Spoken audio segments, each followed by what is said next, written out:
На почетокот на грејната сезона, аерозагадувањето повторно им се заканува на битолчани. На последната седница на Советот на општината, опозицијските советници бараат да се расправа за сите горливи прашања на оваа тема, особено што пречекрувања на PM10 честички имаше пред грејната сезона, а мерната станица 2 подолго време не работи и дека во кварталниот извештај се гледа дека не се вложени средства за оваа намена. За чистиот воздух, кварталниот извештај имавме 0 денари реализација во изминатата година. 0 денари, колеги, катастрофа. Ветувавте дека ќе го изчистите воздухот штом ќе дојдите на власт. Советниците од власта ги отврлија сите предлози да се расправа за надминување на овие горливи проблеми на битолчани.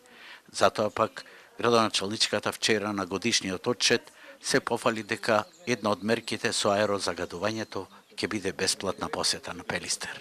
Кога сме кај загадувањето, една од мерките е повторно битолчани да уживаат на благодетите на Пелистер, така што посетителите на Националниот парк Пелистер до крајот на годинава ќе бидат ослободени од плаќање на влезници.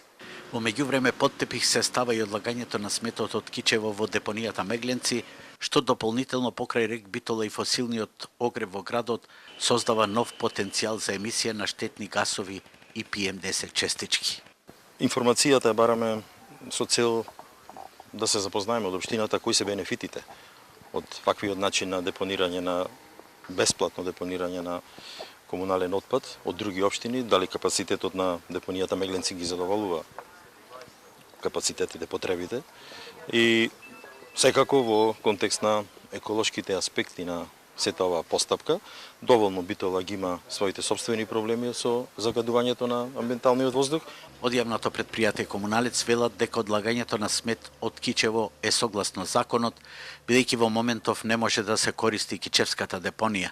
Затоа пак оттаму ја добиле машината за рамнење на сметот и сега Мегленци е во добра состојба, но пред само неколку месеци, поради пожарот што траеше подолго време, од оваа депонија непосредно до рек Битола и до плодните пелагониски ниви, со денови се ослободуваше огромна емисија на штетни гасови.